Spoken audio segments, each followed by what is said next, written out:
Hello बच्चों, आज की क्लास में हम लिक्विड सॉल्यूशन की colligative property depression in freezing point पढ़ेंगे। किसी भी लिक्विड सॉल्यूशन की colligative property depression in freezing point को समझने के लिए जरूरी है कि हमें लिक्विड का या सब्सटेंस का फ्रीजिंग पॉइंट क्या होता है ये क्लियर हो। किसी भी सब्सटेंस का फ्रीजिंग पॉइंट वो टेम्परेचर है, किसी भी सब्सटेंस का फ्रीजिंग पॉइंट वो टेम्परेचर है जिस पर उस सब्सटेंस की सॉलिड फॉर्म और लिक्विड फॉर्म इक्विलिब्रियम में, या हम ये कहें कि उसके सॉलिड फॉर्म और लिक्विड फॉर्म का वेपर प्रेशर की सेम वैल्यू हो, ऐसे टेम्परेचर को हम फ्रीजिंग पॉइंट बोलते हैं। तो हम इसकी डेफिनेशन को नोट कर सकते हैं कि freezing point is the temperature at which solid and liquid form of a substance are in equilibrium and have the same vapor pressure। तो ऐसे टेम्परेचर को जिस पर किसी सब्सटेंस के सॉलिड फॉर्म और लिक्विड फॉर्म इक्विलिब्रियम में होते हैं और उन दोनों के मीन सॉलिड फॉर्म और लिक्विड फॉर्म के वेपर प्रेशर की सेम वैल्यू होती है, ऐसे टेम्परेचर को हम फ्रीजिंग पॉइंट कहते हैं। ऐसा देखने में आया कि जब हम किसी प्योर सॉल्वेंट के अंदर नॉन वॉलेटाइल सॉलिड मिला दें तो उसके फ्रीजिंग पॉइंट में कमी हो जाती है। इसे हम डिप्रेशन इन फ्रीजिंग पॉइंट कहते हैं। ये फ्रीजिंग पॉइंट में कमी क्यों होती है? किसी सॉल्वेंट के अंदर अगर हम नॉन वॉलेटाइल सॉलिड मिला दें और तो जो सॉल्यूशन बनेगा उस सॉल्यूशन की फ्रीजिंग पॉइंट में कमी क्यों होती है, इसको हम इस ग्राफ की हेल्प से बड़े अच्छे से समझ सकते हैं। ये ग्राफ में ये जो ब्लैक लाइन है, सबसे पहले हम ये समझे कि ये graph temperature versus vapour pressure के बीच में खींचा गया ग्राफ है। ये जो ब्लैक लाइन है ये प्योर सॉल्वेंट के वेपर प्रेशर और टेम्परेचर के रिलेशन को बता रहा है। यहां पर ये जो लाइन है ये लिक्विड फॉर्म और ये जो लाइन है ये सॉलिड फॉर्म के वेपर प्रेशर को बताता है, और वो टेम्परेचर जिस पर इसके सॉलिड और लिक्विड फॉर्म का वेपर प्रेशर सेम हो उस टेम्परेचर को हम फ्रीजिंग पॉइंट कहते हैं। तो ये क्लियर हो गया। ये वाला पॉइंट जो है TF0 ये सॉल्वेंट के फ्रीजिंग पॉइंट को बताता है, क्योंकि सॉल्वेंट में जो सब्सटेंस है उसकी लिक्विड फॉर्म और सॉलिड फॉर्म यहां पर इक्विलिब्रियम में है और इन दोनों की वेपर प्रेशर की वैल्यू सेम है। तो इसे हम प्योर सॉल्वेंट का फ्रीजिंग पॉइंट कहेंगे। इसको हमने डेफिनेशन में भी कहा था कि फ्रीजिंग पॉइंट वो टेम्परेचर है जिस पर किसी सब्सटेंस की लिक्विड फॉर्म और सॉलिड फॉर्म के वेपर प्रेशर की वैल्यू सेम आ जाती है। अब इस सॉल्वेंट के अंदर हमने नॉन वॉलेटाइल सॉलिड मिलाया तो राउल्स लॉ में हम पढ़ चुके हैं पहले से ही कि इसके वेपर प्रेशर में कमी आ जाती है। तो वेपर प्रेशर में कमी आने की वजह से जो सॉल्यूशन बना उसके वेपर प्रेशर का graph, temperature versus vapour pressure का ग्राफ ये आ रहा है। तो हमें क्लियर हो रहा है कि ये लिक्विड फॉर्म में है सॉल्यूशन और इसका वेपर प्रेशर सॉलिड फॉर्म के बराबर इस टेम्परेचर पे होगा जो पहले वाले टेम्परेचर से कम होगा। तो ये फ्रीजिंग, अब यहां पर सॉल्यूशन फ्रीज हो रहा है, सॉल्यूशन के अंदर जो सॉल्वेंट है वो फ्रीज हो रहा है और यहां प्योर फॉर्म में फ्रीज हो रहा था। तो प्योर फॉर्म के फ्रीजिंग पॉइंट से सॉल्यूशन के फ्रीजिंग पॉइंट में कमी आ गई। तो ये फ्रीजिंग पॉइंट में जो कमी आई है इसे हम डिप्रेशन इन फ्रीजिंग पॉइंट कहते हैं। और ये डिप्रेशन इन फ्रीजिंग पॉइंट है, ये एक सॉल्यूशन की कॉलिगेटिव प्रॉपर्टी होती है, लिक्विड सॉल्यूशन की कॉलिगेटिव प्रॉपर्टी होती है और ये सॉल्वेंट के गिवन अमाउंट में सॉल्यूट के जितने पार्टिकल प्रेजेंट होते हैं उनके ऊपर डिपेंड करती है। तो ये जो फ्रीजिंग पॉइंट में कमी आ रही है इसको हम डेल्टा TF से रिप्रेजेंट करते हैं। और डेल्टा TF क्या हो जाएगा? डेल्टा TF हो जाएगा इन दोनों का डिफरेंस, इन दोनों फ्रीजिंग पॉइंट का डिफरेंस। और ये डेल्टा TF सॉल्यूशन के मोलरिटी के डायरेक्टली प्रोपोर्शनल है। तो delta TF means depression in freezing point directly proportional हो गया मोलरिटी का, या डेल्टा TF इक्वल, तो प्रोपोर्शनलिटी का मार्क हटाया हमने तो प्रोपोर्शनलिटी कांस्टेंट आ जाएगा जिसको हमने KF लिखा इनटू M। ये जो प्रोपोर्शनलिटी कांस्टेंट KF है इसको हम डिप्रेशन कांस्टेंट या मोलर डिप्रेशन कांस्टेंट या क्रायोस्कोपिक कांस्टेंट कहते हैं। तो ये एक रिलेशन हमको मिल गया डिप्रेशन इन फ्रीजिंग पॉइंट और मोलरिटी के बीच में और क्रायोस्कोपिक कांस्टेंट के बीच में। इसको पहले नोट कर लें, फिर हम इस डेरिवेशन को आगे बढ़ाएंगे।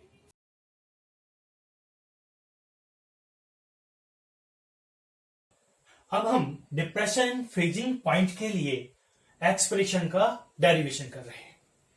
हमने देखा कि delta TF equal KF into M है। यहां पर KF प्रोपोर्शनलिटी कांस्टेंट है जिसे हम डिप्रेशन कांस्टेंट या मोलर डिप्रेशन कांस्टेंट या क्रायोस्कोपिक कांस्टेंट कहते हैं। अगर इस कांस्टेंट की डेफिनेशन या क्रायोस्कोपिक कांस्टेंट की डेफिनेशन हम फाइंड करना चाहते हैं तो हम क्या करें कि सॉल्यूशन की मोलरिटी को 1 लेते हैं। अगर सॉल्यूशन की मोलरिटी 1 है तो ऐसी कंडीशन में delta TF equal KF into 1 means delta TF equal KF आ जाएगा। तो हमारा जो इक्वेशन हमने फाइंड किया था delta TF equal KF into M, इसमें जब हम मोलरिटी को 1 ले लेते हैं तो हमारा एक्सप्रेशन बन जाता है डेल्टा TF इक्वल KF। तो इस तरीके से हम KF को डिफाइन कर सकते हैं। मींस KF उस डिप्रेशन इन फ्रीजिंग पॉइंट के बराबर है। KF उस डिप्रेशन इन फ्रीजिंग पॉइंट के बराबर है जब सॉल्यूशन की मोलरिटी 1 हो। तो हम इसको डिफाइन कर सकते हैं। इस डेफिनेशन को आप नोट कर लें कि molar depression constant may be defined as the depression in freezing point when the molarity of the solution is unity or 1। तो आप वीडियो को पॉज करके इस डेफिनेशन को नोट कर लें, ये इंपॉर्टेंट डेफिनेशन है।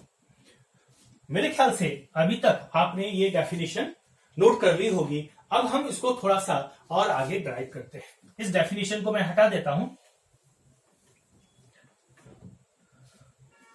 और delta TF equal KF into M, इसको हम थोड़ा सा आगे ले जाते हैं। डेल्टा TF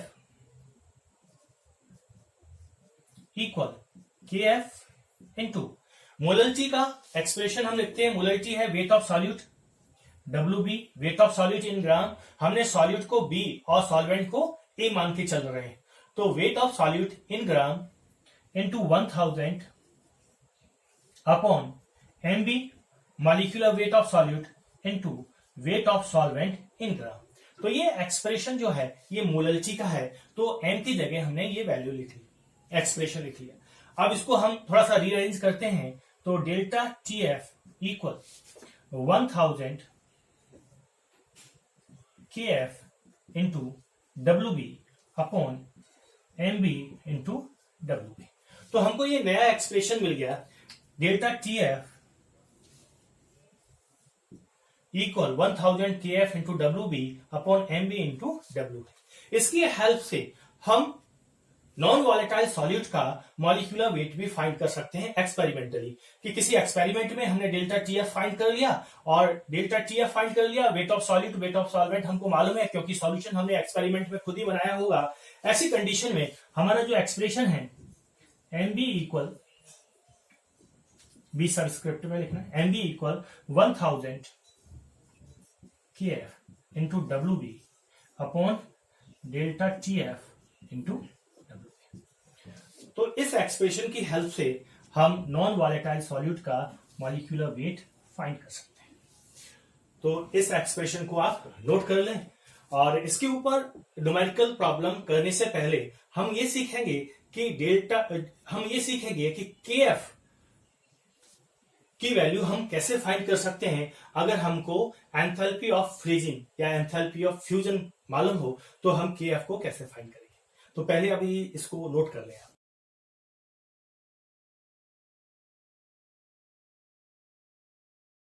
अब हम सीखेंगे कि अगर हमको लेटेंट हीट ऑफ फ्यूजन दी हुई है, लेटेंट हीट ऑफ फ्यूजन दिया हुआ है, तो उसकी हेल्प से हम KF कैसे फाइंड कर सकते हैं। तो इसका एक्सप्रेशन है KF equal RT0 square. R है यहां पर यूनिवर्सल गैस कांस्टेंट और TF है फ्यूजन टेम्परेचर या फ्रीजिंग टेम्परेचर ऑफ लिक्विड और LF है लेटेंट हीट ऑफ फ्यूजन पर ग्राम ऑफ सॉल्वेंट। तो हमें मालूम है कि लेटेंट हीट ऑफ फ्यूजन पर ग्राम ऑफ सॉल्वेंट हो जाएगा एंथैल्पी ऑफ फ्यूजन, या इसे हम कह सकते हैं लेटेंट हीट ऑफ फ्यूजन पर mole of the solvent. Enthalpy of fusion या लेटेंट हीट ऑफ फ्यूजन पर mole of the solvent divided by molecular weight. तो इस एक्सप्रेशन को जब हम इसमें पुट कर देते हैं तो हमारा नया एक्सप्रेशन हमें मिलेगा KF equal MA is molecular weight of solvent, RT0 square, R universal gas constant, T fusion temperature है केल्विन में इसका square upon 1000 into latent heat of fusion पर मोल ऑफ द सॉल्वेंट और एंथैल्पी ऑफ फ्यूजन पर mole of the solvent. तो इस expression की help से हम मोलर डिप्रेशन कांस्टेंट को फाइंड कर सकते हैं, कैलकुलेट कर सकते हैं। ये फॉर्मूला हमको याद रखना पड़ेगा, इसका डेरिवेशन हमारे सिलेबस में नहीं है, तो हमको केवल ये फॉर्मूला याद रखना है। तो इस फॉर्मूले को याद रखें, ये दोनों फॉर्म में याद रखना है, क्योंकि एग्जाम में लेटेंट हीट ऑफ फ्यूजन पर ग्राम में भी दिया जा सकता है या पर मोल में भी दिया जा सकता है। तो आप इसको नोट कर लें और फिर इसके ऊपर और डिप्रेशन इन फ्रीजिंग पॉइंट के ऊपर हम कुछ न्यूमेरिकल प्रॉब्लम सॉल्व करेंगे।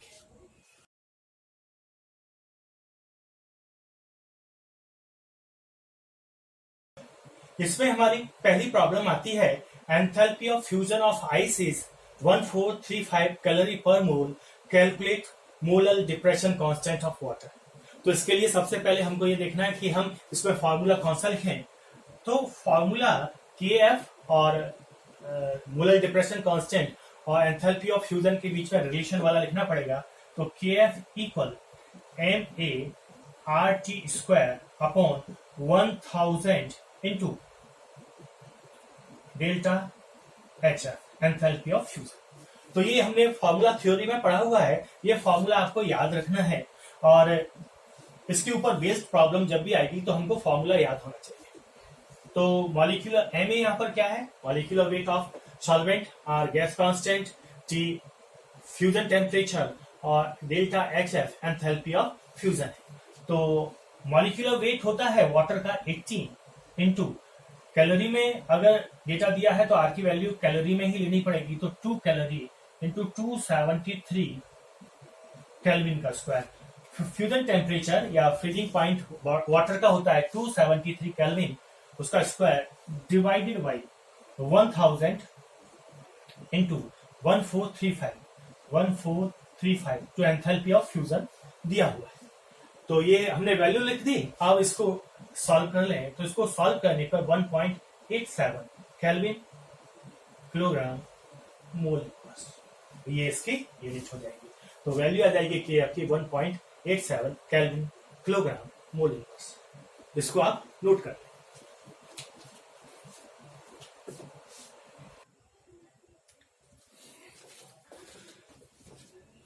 हमारी अगली प्रॉब्लम है, a solution containing 34.2 gram of sugar in 500 ml of water froze at -0.374 degree Celsius, calculate depression in calculate KF for water. Water के लिए KF means molar depression constant की value हमको find करनी है। इसमें ध्यान देना है कि सबसे पहले कि डेटा कौन कौन सा दिया हुआ है। तो वेट ऑफ सॉल्यूट दिया हुआ है, वॉल्यूम ऑफ सॉल्वेंट दिया हुआ है। तो वाटर की डेंसिटी ऐसे केस में जब डेंसिटी नहीं दी हुई है तो हम 1 मान के चलते हैं और 500 ml वाटर को 500 ग्राम वाटर ही मान के चलते हैं। और कितने डिग्री सेल्सियस पर ये फ्रीज हो रहा है, ये 0.374 डिग्री सेल्सियस पर फ्रीज हो रहा है और इसके KF की वैल्यू हमको फाइंड करनी है। तो सबसे पहले सॉल्यूशन में हम ये देखें कि हमारा फॉर्मूला कौन सा लगेगा। तो हमारा फॉर्मूला आएगा delta TF equal 1000 KF into WB upon MB into WB।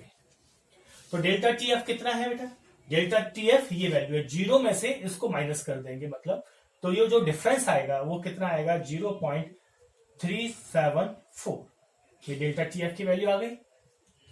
0 degree Celsius पर ये फ्रीज होता है, लेकिन इसकी जगह कितने पर फ्रीज हो रहा है बेटा, ये -0.374 पर ये फ्रीज हो रहा है। तो इतना डिग्री सेल्सियस ये कम टेम्परेचर पर फ्रीज हो रहा है। तो डेल्टा TF आ गया 0.374 इक्वल 1000 KF की वैल्यू हमको फाइंड करनी है इनटू WB कितना दिया हुआ है 34.2 अपॉन शुगर दिया है। शुगर का मॉलिक्यूलर वेट आपको फाइंड करना पड़ेगा, निकालना पड़ेगा। वैसे ज्यादातर बच्चों को याद होता है कि ये 342 ही होता है। तो 342 इंटू 500 ये वैल्यू हमने पुट कर ली, तो KF की वैल्यू हम फाइंड कर सकते हैं। तो KF की वैल्यू इसको जब आप सॉल्व करेंगे तो 1.87 केल्विन किलोग्राम मोल इनवर्स आ जाएगा। तो ये सॉल्व हो गया, आप इसको नोट कर लें। हमारी अगली प्रॉब्लम है 1 gram of an organic compound dissolved in 50 gram of benzene lower the freezing point of benzene by 0.4 Kelvin. Kf for benzene is 5.12 Kelvin kilogram mole inverse. Calculate molar mass of organic compound. तो जब भी किसी problem को हम solve करते हैं तो हमको क्या क्या चीजों को ध्यान में रखना चाहिए। सबसे पहले ये देखें कि हमको निकालना क्या है। हमको molar mass of organic compound निकालना है। ऑर्गेनिक कंपाउंड का मोलर मास फाइंड करना है। तो ये ऑर्गेनिक कंपाउंड का जो मोलर मास निकालना है वो किस मेथड से निकालना है। तो यहां देखो बेटा फ्रीजिंग पॉइंट के बारे में लिखा हुआ है। तो freezing point, lowering in freezing point method से हमको इसको फाइंड करना है। उसके बाद हम विचार करेंगे कि इसके अंदर क्या क्या दिया है। मोलर मास निकालने के लिए जो डेटा गिवन है वो क्या क्या है। तो चलो हम चालू करते हैं। तो सबसे पहले हमें ये देखें कि 1 gram of an organic compound, तो जो सॉल्यूट दिया हुआ है वो 1 ग्राम है और सॉल्वेंट दिया हुआ है वो 50 ग्राम है। तो सॉल्वेंट को हम ए से रिप्रेजेंट कर रहे हैं। तो WA इक्वल है 50 ग्राम। WB जो क्या है, सॉल्यूट का अमाउंट है या ऑर्गेनिक कंपाउंड जो नॉन वॉलेटाइल कंपाउंड है उसका अमाउंट है वो है 1 ग्राम। डेल्टा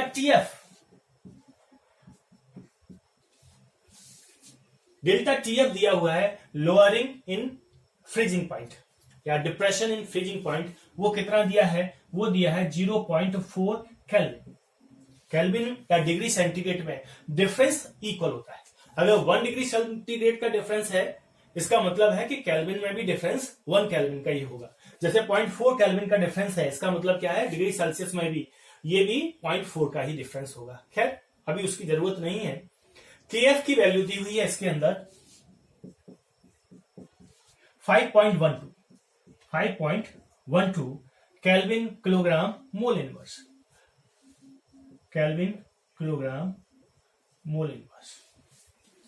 अब हमको क्या करना है, इसका सबसे पहले फॉर्मूला लिखें। तो molecular weight of solute MB equal 1000 KF into WB upon जो डेल्टा TF यहां लिखते हैं, MB को इधर ले आए हैं तो डेल्टा TF इंटू WB। अब इसमें जो भी गिवन डेटा है वो हम लिख देते हैं। 1000 इंटू KF कितना है 5.12। ऑर्गेनिक सॉल्यूट जो डिजॉल्व है वो कितना है 1 gram divided by delta TF 0.4 kelvin लिखा हुआ है, हमने यहां पर अलग से निकाल के लिखा है 0.4 kelvin into weight of substance WA कितना दिया हुआ, WA वेट ऑफ सॉल्वेंट कितना दिया हुआ है 50 ग्राम। तो ये हमने वैल्यू रख दी। अब MB इसमें से हम कैलकुलेट कर लेंगे। तो ये MB जो कैलकुलेट होके आएगा वो कितना आएगा, ये 256 आएगा। तो ये आप नोट कर लें। हमारी अगली प्रॉब्लम है the freezing point of pure benzene is 5.4 degree Celsius when 1.15 gram naphthalene is dissolved in 100 gram of benzene. The resulting solution has a freezing point 4.97 degree Celsius. The Kf for benzene is 5.12 Kelvin kilogram mole inverse. What is the molar mass of naphthalene? तो पिछली problem की तरह इसमें भी हमें molar mass find करना है। तो जैसा मैंने कहा था पिछली प्रॉब्लम के साथ मैं समझा रहा था आपको कि सबसे पहले हमको ये देखना है कि हमको निकालना क्या है। तो हमको यहां मोलर मास ऑफ नैप्थलीन निकालना है। अब इस मोलर मास को निकालने के लिए, फाइंड करने के लिए किस मेथड का यूज किया गया है, तो इसमें डिप्रेशन इन फ्रीजिंग पॉइंट या lowering in freezing point method का यूज किया गया है। ठीक है, अब ये देखिए कि इसके अंदर गिवन क्या क्या चीज है। तो सबसे पहले हम समझें कि इसमें डेल्टा TF हमको निकालना है। तो डेल्टा TF कैसे निकलेगा, पहले फ्रीजिंग पॉइंट था 5.4 और अब फ्रीजिंग पॉइंट हो गया है 4.97, तो -4.97। तो पहले फ्रीजिंग पॉइंट था 5.4, अब है फ्रीजिंग पॉइंट 4.97। इन दोनों का difference depression in freezing point या फ्रीजिंग पॉइंट में होने वाली कमी है। ये आएगा माइनस करके 0.43 केल्विन। कितना आएगा? 0.43 केल्विन। अब बच्चे कहेंगे सर ये डिग्री सेल्सियस में दिया है। ठीक है, हम डिग्री सेल्सियस में लिख लेते हैं, लेकिन हमें पता है कि टेम्परेचर डिफरेंस जितना डिग्री सेल्सियस में होता है उतना ही टेम्परेचर डिफरेंस केल्विन स्केल में भी आता है। मतलब ये 0.43 केल्विन ही रहेगा। तो temperature difference degree Celsius scale में और केल्विन स्केल में सेम आता है, क्योंकि डिग्री सेल्सियस को केल्विन में कन्वर्ट करने के लिए हम 273 को प्लस करते हैं। तो 273 इसमें भी प्लस कर दिया, 273 इसमें भी प्लस कर देंगे, तो दोनों में माइनस होके कुछ नहीं रहेगा। तो डिग्री सेल्सियस में जो टेम्परेचर डिफरेंस है या केल्विन स्केल में जो टेम्परेचर डिफरेंस है वो सेम वैल्यू आती है। उसके बाद देखें, इसमें 1.15 ग्राम नेफ्थलीन दिया हुआ है। नेफ्थलीन सॉल्यूट है, तो WB सॉल्यूट को हम कैसे लिखते हैं? वेट ऑफ सॉल्यूट या अमाउंट ऑफ सॉल्यूट को हम WB से रिप्रेजेंट करते हैं। हमने सारी प्रॉब्लम्स में सॉल्वेंट को A से और सॉल्यूट को B से रिप्रेजेंट किया है। तो WB means weight of solute in gram कितना है? 1.15 ग्राम। 15 ग्राम ये weight of naphthalene. WA means weight of solvent in gram. ये सॉल्वेंट है, WA weight of solvent in gram है। कितना है? Dissolve in 100 gram of benzene. ये बता रहा है कि ये 100 ग्राम बेंजीन है, वो सॉल्वेंट है, तो ये 100 हो गया। KF की वैल्यू कितनी दी है? बेंजीन के लिए KF 5.12 kelvin kilogram mole inverse है। तो ये सारे जो डेटा हमने इस सवाल में दिए हुए थे वो हमने एक जगह लिख लिए। अब मोलर मास निकालना है तो फॉर्मूला भी लिखेंगे, MB equal 1000 KF into WB upon delta TF into WA। Value put कर दें, 1000 into KF 5.12, wait of solute 1.15 divided by delta TF कितना आया? 0.43 और वेट ऑफ सॉल्वेंट कितना दिया हुआ है? वेट ऑफ सॉल्वेंट 100 ग्राम दिया है। तो हमने ये सारा कुछ लिख लिया इसके अंदर। अब हमको इसको सॉल्व करना है। तो सॉल्व करने पर MB आएगा 136.9। तो molecular weight of non volatile solute जो इसमें नेफ्थलीन है, इसका मॉलिक्यूलर वेट 136.9 ग्राम पर मोल आ रहा है। नेफ्थलीन का 136 होता है और इस प्रॉब्लम के अंदर जब हम सॉल्व करके निकाल के लाते हैं तो ये आ रहा है 136.9 ग्राम पर मोल। तो ये हमारी प्रॉब्लम सॉल्व हो गई है, आप इसको नोट कर लें। मैं हमेशा की तरह फिर से आपको सजेस्ट कर रहा हूं कि आप अपनी प्रॉब्लम्स एनसीईआरटी से कुछ प्रॉब्लम सॉल्व करेंगे। इसके अलावा हर दिन आपको एनसीईआरटी से थ्योरी पढ़नी है, वो बहुत ज्यादा जरूरी है। तो ये प्रॉब्लम नोट कर लीजिए।